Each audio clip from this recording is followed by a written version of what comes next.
جتنی باتیں ہیں، میں ان کے سوالات آگے چلاتا ہوں. صحیح بخاری کے ایک دو الفاظ پر بھی لوگ کہتے ہیں کہ اماں نے بات نہیں کی اور اماں نے بالکل یہ وہ، میں اس پر کرتا ہوں، لیکن وہ صرف سوالات ہیں، وہ مسئلہ نہیں ہے، وہ دلائل نہیں ہے.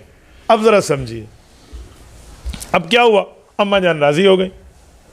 صحیح بخاری میں موجود ہے کہ اماں جان فاطمۃ الزہرا نے ابو بکر صدیق رضی اللہ عنہ سے بات نہیں کی حتیٰ کہ ان کی وفات ہو گئی.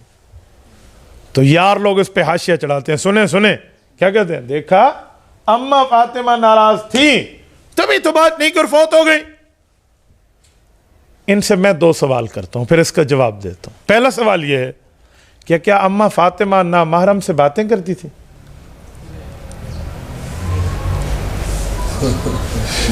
حضرت ابو بکر صدیق رضی اللہ تعالی عنہ اماں فاطمہ کے کون سے ذی رحم محرم میں ہیں؟ کیسی بات کر رہی ہیں؟ کیسا جملہ آپ کہہ رہی ہیں؟ اگر یہ بات ہو تو کل کوئی کہہ دے کہ اماں فاطمۃ الزہرا رضی اللہ تعالی عنہ نے حضرت عبداللہ ابن مسعود سے بات نہیں کی تھی، پوری زندگی وفات ہو گئی ان کی.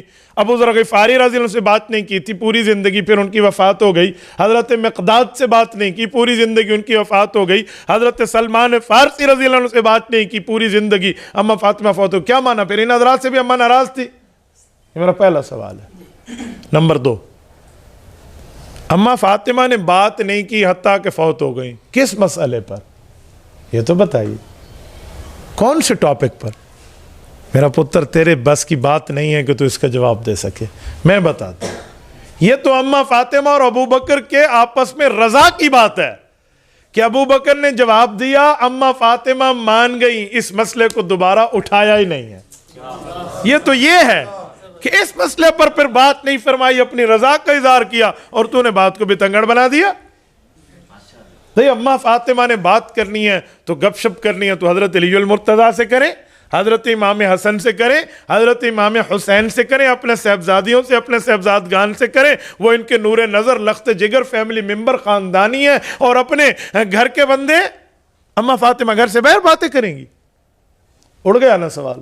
یہ سوال ہے اماں فاطمہ نے بات نہیں کی حتیٰ کہ ان کے وفات ہو گئی. تو بے وقوف آدمی، کوئی عقل کے 2 اور 2 4 تجھے سمجھ آتے؟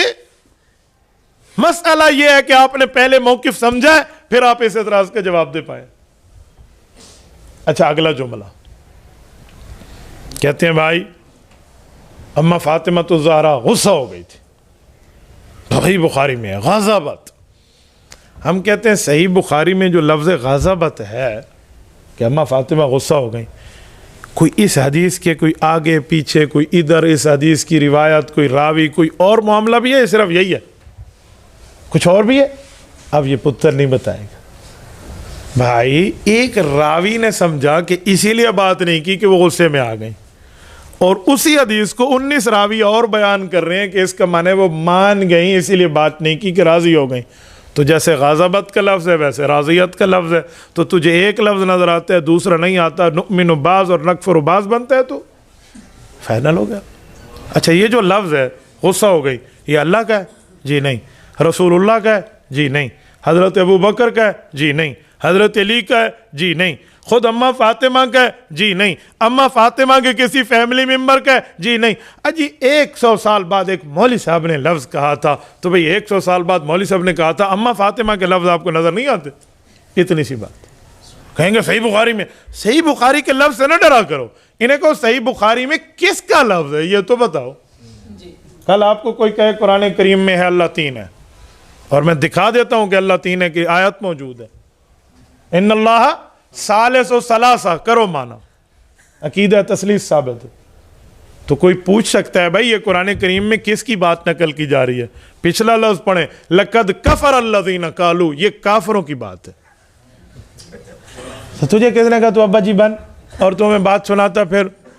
تو بھائی صحیح بخاری میں جو بات ہے میں مان گیا غضبت ہے، کس کی ہے؟ اماں فاطمہ کی، ابو بکر کی، حضرت علی کی؟ نہیں، یہ ایک مولوی صاحب کی ہے. تو تجھے مولوی صاحب کی بات لے کر اماں فاطمہ پر بات کرنا نظر آ گیا اور کچھ نظر نہیں آ رہا. اچھا، اس مولوی صاحب کی یہ جو بات نقل ہو رہی ہے، اس کے 24 شاگرد ہیں، ان میں سے 19-20 تو کہہ رہے ہیں یہ لفظ یوں نہیں ہے، یوں ہے. تو آپ کو میجارٹی دھیان نظر نہیں آتی؟ ہمارے سامنے آپ ادھر ادھر کی باتیں کرتے ہیں. یہ آپ کے پاس تھا یہ آپ کھوٹا سکہ لے کر ہمارے مقابلے میں اور نعوذ باللہ سیدہ فاطمہ الزہرا اور حضرت ابوبکر کو لڑانے آئے تھے جو اس دھرتی کے افضل افراد میں سے فرد ہے. یہی جلیل تجھے ملی. حضرت اس طرح آپ گفتگو کریں, دیکھیں مخالف بھاگتا کیسے نہیں. کل اتنی سی بات. تھوڑا آگے چلتے ہیں, ایک دو باتیں اور. ایک سوال جو بیوقوف دماغ کا بندہ کرتا ہے وہ کیا ہے؟ کچھ نہ کچھ دے دینا چاہیے تھا اماں فاطمہ کو, کچھ نہ کچھ دے دینا, خالی ہاتھ نہیں لوٹانا چاہیے تھا, کچھ نہ کچھ تو دے دیتے. مولا کرام اینج نہیں, ہاں کچھ نہ کچھ تو دے دیتے. یہ بیوقوف آدمی ہے, بیوقوف دماغ کا بندہ ہے. انہیں کہو خالی ہاتھ نہ لوٹاتے, پہلے آنا ثابت کر دے پھر لوٹانے کی بات کریں گے. بھئی امیر المؤمنین نے وقت سے اماں فاطمہ نے سوال کیا, امیر المؤمنین نے جواب دیا, اماں فاطمہ پوری فیملی کے ساتھ راضی ہو گئی. تیسری قوم کتھوں آئی, تو کہاں سے آ گیا سوال والا؟ اچھا کچھ نہ کچھ دے دیتے. اس کا جواب بھی امام اسقلانی رحمہ اللہ المتوفی 852 ہجری دیتے ہیں کہ حضرت ابوبکر صدیق نے عرض کیا تھا کہ اس زمین پہ حضور پاک کا فیصلہ ہے کہ تقسیم نہیں ہوگی. اب میں آپ کے والد مکرم کے فیصلے کو برقرار رکھوں یا توڑوں؟ اجی برقرار رکھیں. کہا اس کے علاوہ اس دھرتی پہ میری ملکیت میں کسی ایک جگہ انگلی رکھیں وہ زمین آپ کے نام کر دی جائے گی.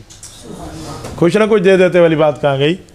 اماں نے کہا مجھے زمین نہیں چاہیے, میں تو یہ بات پوچھنے آئی تھی کہ اس کا معاملہ آپ نے میرے ابا کا فیصلہ سنا دیا, مجھے اپنے ابا کا فیصلہ قبول ہے. اچھا اگلی بات کروں. یہ جو کچھ بد دماغوں کا علاج کرنا ہو تو ایک ہماری سرائکی میں کہتے ہیں کپاہ دبوڑواں ایک بھی آلہ اونچا, ٹھیک ہے نا, یعنی کپاس کا پھمبا ایک اور لگا دے اسپیرٹ والا. ان بد دماغوں کے علاج کے لیے ایک جملہ اور بھی آپ کہہ سکتے ہیں. انہیں کو ایک بات بتاؤ, اور یہ وہ جملہ ہے جو تھوڑا لگے گا انہیں دماغ پہ پھر سمجھ آئے گی, دلیل والا تھوڑا, یہ نہ ہو تو کل لوہار والا چاہ کے سرج بگا دے. تو یہ کون سا ہے؟ انہیں کہنا سنو ایک بات بتاؤ, کیا اماں فاطمہ رضی اللہ تعالی عنہا کے ایک سوال پہ حضور کے فیصلے کو توڑ دیا جاتا؟ اب ان کا ابا بھی جواب نہیں دے گا. تو بتا حضور کے فیصلے کو ہم توڑ دیتے؟ اجی نہ توڑ دیتے تو پھر تو بھی صحیح کہہ رہا ہے کہ نہیں دینا چاہیے. یار حضور کے فیصلے کو توڑ دیا جاتا, یہ تیرے بس کی بات نہیں ہے بابا. یہ تو اس کھیل میں اپنا کیوں تباہ آزمائی کرنے کے لیے آیا؟ تبارك الذي نزل الفرقان على عبده ليكون للعالمين نذيرا.